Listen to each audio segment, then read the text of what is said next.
Our hostess reassured him of our sincerity, and he suddenly became convinced that we were honest in our statements. Then a situation difficult and alarming for him arose. He told us that he was the instigator of this plot and had fired the imaginations of the other bandits with the zeal for possessing the treasure, and that he had painted a lurid picture of the fabulous wealth that would be theirs should he succeed. In fact, he and his father had held their band together with the promises of the possession of this treasure.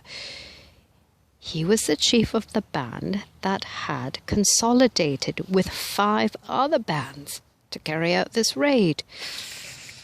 The crux of the situation was that if he should return to his band with the information that there was no treasure, he would immediately be branded as a traitor and, as such, be dealt with accordingly. He could not deter the band from the contemplated attack, as they would not believe him on account of his zeal in pressing the situation up to this point. It was decidedly an embarrassing position for him.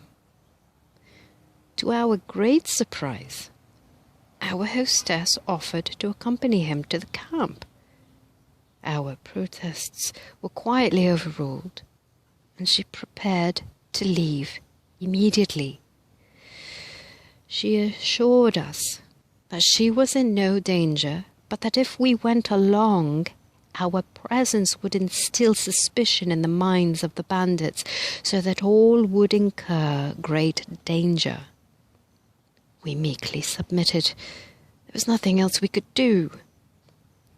The man mounted his horse, and we assisted her to mount to the seat that was prepared behind him.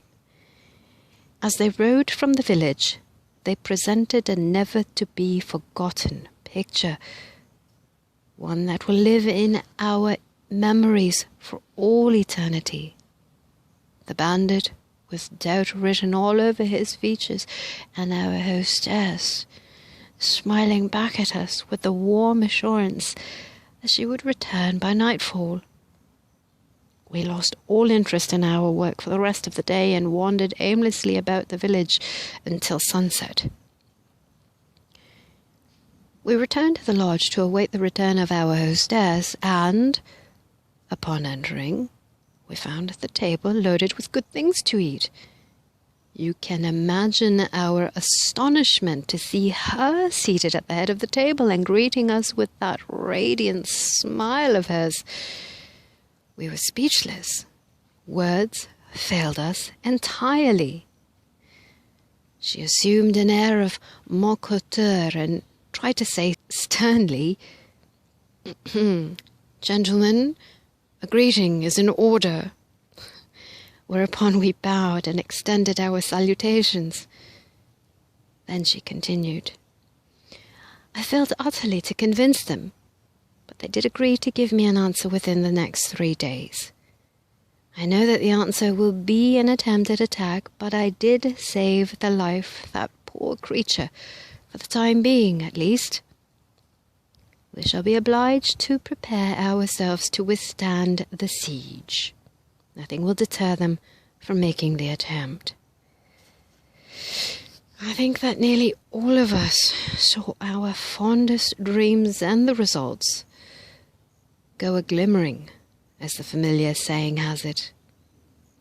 Our hostess read our innermost thoughts and repeated this poem.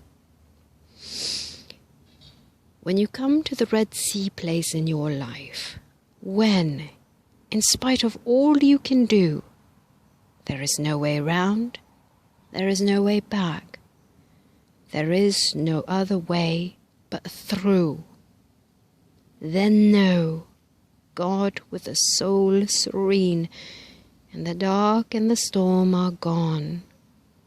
God stills the wind, God stills the waves. God says to your soul, go on, go on, go on, go on.